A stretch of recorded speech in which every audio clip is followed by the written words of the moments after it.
Liverpool told to pay up. Barcelona's Mbappe opportunity, Lacazette Sports Vieira return, and a transfer roundup all coming up in the next few minutes. As I'm your host, Matt Frodick, you're the One Footballers, and this is the Daily News.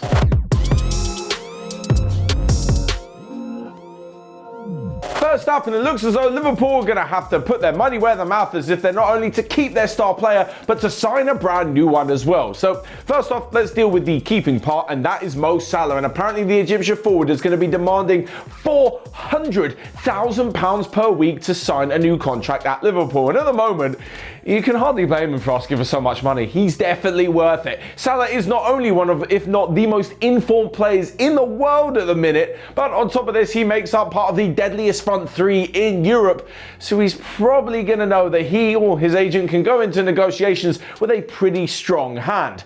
As for how Liverpool are going to even attempt to pay this or even to replace him in the future, it's going to be rather difficult. So in my opinion, out of all the front three, him, Mane and Firmino, Salah would definitely be the most worth it. Of course, the only problem is that once someone like Mo Salah earns £400,000 per week or something near that amount of money, when another player at Liverpool comes into some good form, or you've got long-standing players that have been there for quite a while and been part of their success, like Sadio Mane, like Virgil van Dijk as well, they're probably going to want another pay rise as well. And this could lead to a whole load of financial problems, especially if they're to spend a lot of money on bringing in a brand new signing. And that is the next part of this Liverpool story. And Lazio have told, well, not only Liverpool, but anyone who wants to sign midfielder Sergej Milinkovic-Savic that the bidding will start at £67 million.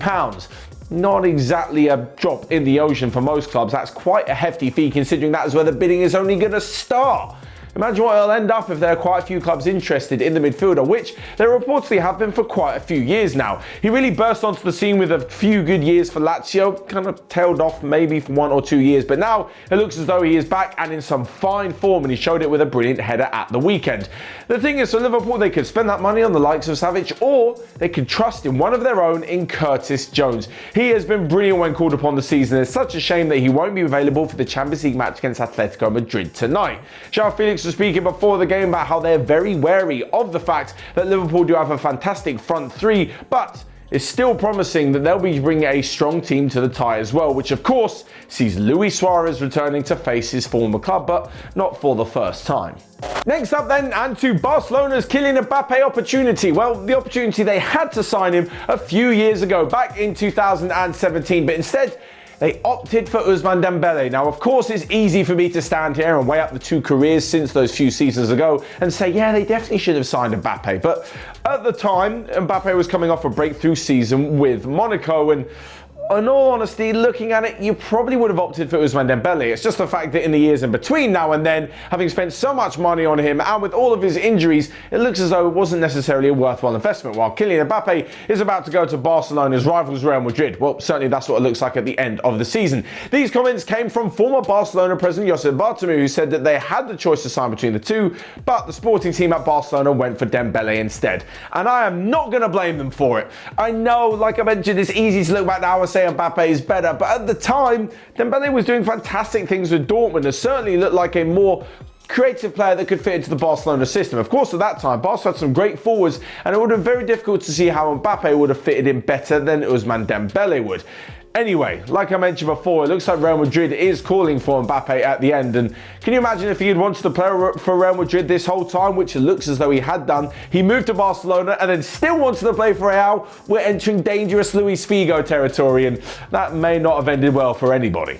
On top of all this though, and talking about Ousmane Dembele, reports are saying that Barcelona could potentially allow him to leave in a part of a swap deal with, well, anybody that they want to sign in January. That is how far he has fallen down in terms of Barcelona's trust in the player to not only get fit, but to rediscover his best form. Personally, I think if he can do that, then Dembele is one of the best wingers in the world. He has ridiculous balance, agility, skill when dribbling with the ball, and can be a threat in anybody's team. But like I mentioned, just needs to get fit, just needs to get on the pitch. Right there, moving on and to Patrick Vieira's return to Arsenal. The legendary player who won 3 Premier League titles under Arsene Wenger at Arsenal was back last night at the club as the manager of opposition Crystal Palace, and he's done a fairly decent job at Palace and some good performances at the start of the season, despite the fact they've only picked up 7 points in 7 games. Last night they were this close to picking up all 3 at the Emirates, but for Alexander Lacazette's last minute equaliser. And I know this looks pretty bad on Arsenal.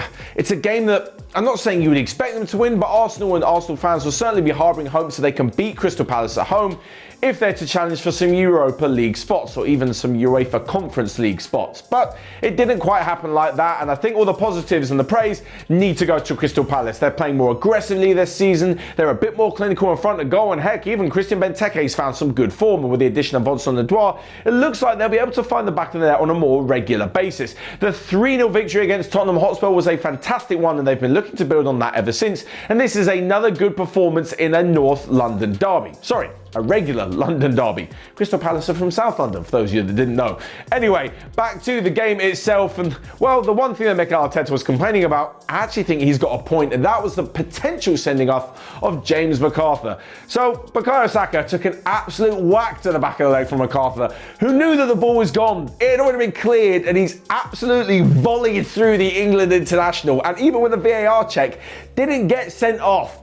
I'm not saying this would change the game completely, but a red card in the first half would definitely have changed the game. Anyway, he got away with it, and like I mentioned, with goals from Benteke and Edouard, it was up to Lacazette to finally steal a point for the Gunners in the last minute. Finally then, a quick run-up of the rest of the day's transfer news and other news that you might have missed in the last 24 hours or so. And England, after all the crowd trouble at the Euro 2020 final, have been ordered to play one match behind closed doors, with a further match being played behind closed doors suspended for the next 2 years. A deal has been struck. Well, 18 out of the 20 Premier League teams have agreed that Newcastle will not be able to sign any lucrative sponsorship deals just yet.